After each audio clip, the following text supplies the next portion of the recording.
Hello everyone, welcome back all of you to my YouTube channel Study with Anita Sharma ma'am. How are you? I hope you will be happy and healthy. तो आज हम शुरू करने जा रहे हैं English में sentences sentences kind. तो सेंटेंसेस क्या होते हैं ये मैंने आपको पहली वीडियो में बता ही दिया था। तो आज हम पढ़ेंगे कि सेंटेंसेस के काइंड कितने होते हैं। तो इस तरह से सेंटेंसेस के 5 काइंड्स होते हैं। फर्स्ट होता है एसरेटिव सेंटेंस, दूसरा होता है इंटरोगेटिव सेंटेंस, थर्ड होता है इंपेरेटिव सेंटेंस, फोर्थ होता है एक्सक्लेमेटरी सेंटेंसेस और फिफ्थ होता है ऑप्टेटिव सेंटेंसेस। ठीक है, तो हम स्टार्ट करते हैं। सबसे पहला एसरेटिव सेंटेंस। तो एसरेटिव सेंटेंस उस सेंटेंसेस को कहते हैं जिसमें किसी तथ्य को या किसी बात को स्वीकार किया जाता है। अब एसरेटिव सेंटेंस के भी दो पार्ट होते हैं। कौन कौन से होते हैं? एक होता है एफर्मेटिव और एक होता है नेगेटिव। तो एसरेटिव के दो पार्ट में एफर्मेटिव पहला सेंटेंस, इसमें किसी भी साधारण तथ्य को या किसी बात को स्वीकार किया जाता है। जैसे काजल इज अ गुड गर्ल। तो काजल इज अ गुड गर्ल का क्या अर्थ हो जाएगा कि काजल एक अच्छी लड़की है, यानी कि इस बात को एक्सेप्ट किया जा रहा है कि काजल एक अच्छी लड़की है। सेकंड सेंटेंस है किरण सिंग्स आ सॉन्ग। किरण गाना गाती है या किरण गीत गाती है। तो इसमें भी इस बात को एक्सेप्ट किया जा रहा है कि किरण गीत गाती है। अब इसी का जो एसरेटिव का पार्ट सेकंड होता है negative sentence. Negative sentence means होता है नकारात्मक वाक्य। नकारात्मक वाक्य से जानकारी मिलती है कि इनमें किसी बात को अस्वीकार किया जाता है। ठीक है, तो जैसे ये सेंटेंसेस है he is not reading. Sentences क्या है? He is not reading. तो अर्थ हुआ इसका वह पढ़ नहीं रहा है। तो इसको मना किया जा रहा है, यानी कि इसमें नहीं आया हुआ है कि वह पढ़ नहीं रहा है। तो ये सेंटेंसेस हमारा नेगेटिव होता है। ऐसे ही दूसरा सेंटेंसेस है I do not write a letter. तो मैं एक पत्र नहीं लिखती हूँ। तो यहाँ पर भी इसमें क्या आया हुआ है? इसमें हेल्पिंग वर्ब डू नॉट आ गया, जिसमें पत्र लिखने के लिए यानी कि मना किया जा रहा है। तो ऐसे सेंटेंसेस के एंड में फुल स्टॉप होता है, एसरेटिव में भी और नेगेटिव दोनों के एंड में क्या होता है? फुल स्टॉप होता है। चलिए नेक्स्ट सेंटेंस से चलता है इंटेरोगेटिव। इंटेरोगेटिव वाक्य में क्या होते हैं? जिनमें कोई भी प्रश्न पूछा जाता है। अब ये इंटेरोगेटिव सेंटेंस भी दो प्रकार के होते हैं। पहला तो होता है जिसमें जो हेल्पिंग वर्ब, किसी के स्टार्टिंग में अगर हेल्पिंग वर्ब आती है तो उस तरह का फर्स्ट टाइप का होता है। और दूसरा होता है जिनमें प्रश्न सूचक शब्द वाक्य के बीच में आते हैं या उसमें केवल यस और नो का आंसर देना होता है। अब देखिए एग्जाम्पल है इसका, व्हाट इज़ योर नेम। इसमें क्या पूछा जा रहा है? आपका क्या नाम है, यानी कि इसका केवल आंसर यस और नो में पूछा जा रहा है कि माय नेम इज़ जो भी है। एंड सेकंड है हाउ ओल्ड आर यू। आपकी उम्र क्या है, यानी कि आपकी आयु कितनी है। तो यहाँ पर भी ये पूछा जा रहा है। एक होता है सेकंड टाइप का जिसमें पूछते हैं डू यू प्ले क्रिकेट, यानी कि डू यू प्ले क्रिकेट में पूछा है कि क्या तुम क्रिकेट खेलते हो। तो उसमें आंसर आएगा यस आई प्ले क्रिकेट।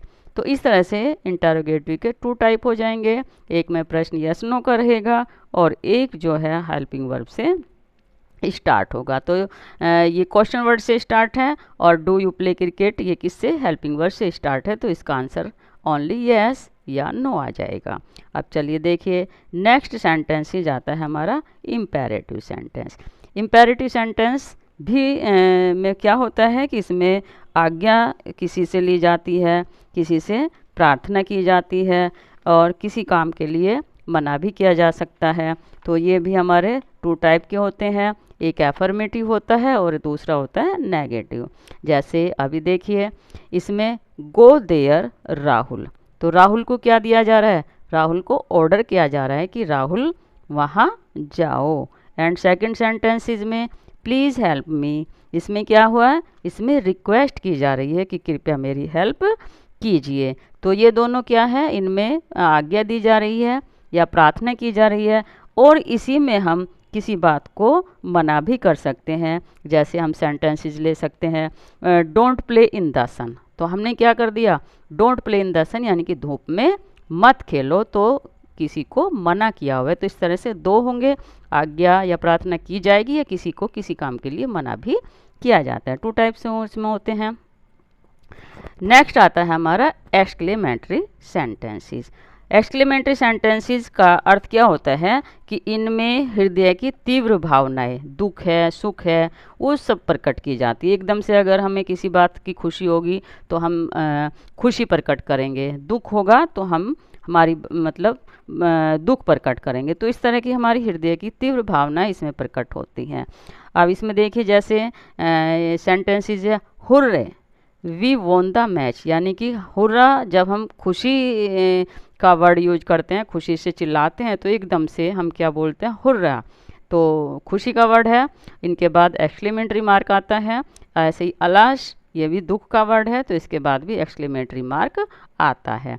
अब इसका अर्थ क्या हो गया, we won the match, won the यानी कि हमने मैच जीत लिया, तो खुशी है हमारी बहुत ज़्यादा हमें, और हम ये कर रहे हैं कि hurray we won the match, हमने मैच जीत लिया है। अब सेकंड सेंटेंस देखिए, इसमें क्या है, अलाश यानी कि बड़ा दुख है हमें कि ही इज़ डेड, उसकी मृत्यु हो गई है। तो इस प्रकार के सेंटेंसेस में हमारा क्या आता है, एक्सक्लेमेटरी मार्क लगा होता है। जिन सेंटेंसेस को अगर हमें अर्थ ना भी निकालना आ रहा हो तो हम इन सेंटेंसेस को बड़े आराम से बता सकते हैं कि ये सेंटेंसेस एक्सक्लेमेटरी है, या ये सेंटेंसेस इम्पेरेटिव है, या ये सेंटेंसेस हमारा इंटरोगेटिव है, क्योंकि जितने भी इंटरोगेटिव सेंटेंसेस होंगे उनमें इंटरोगेटिव मार्क ज़रूर लगा होता है। एक सेंटेंसेस पांचवा होता है ऑप्टेटिव सेंटेंस। ऑप्टेटिव सेंटेंसेस में क्या होते हैं, इसमें भगवान से या तो प्रार्थना की जाती है, किसी को आशीर्वाद दिया जाता है, शुभकामना दी जाती है, या किसी के लिए अभिशाप भी दिया जाता है। तो ऐसे सेंटेंसेस जो होते हैं ऑप्टेटिव सेंटेंस मोस्टली मे या मे गॉड से स्टार्ट होते हैं। तो जैसे अभी एक सेंटेंस इसका हम बताते हैं कि मे यू गेट सक्सेस। क्या sentences, may you get success, तो इसमें हम भगवान से प्रार्थना कर रहे हैं कि भगवान करे तुम सफल हो जाओ।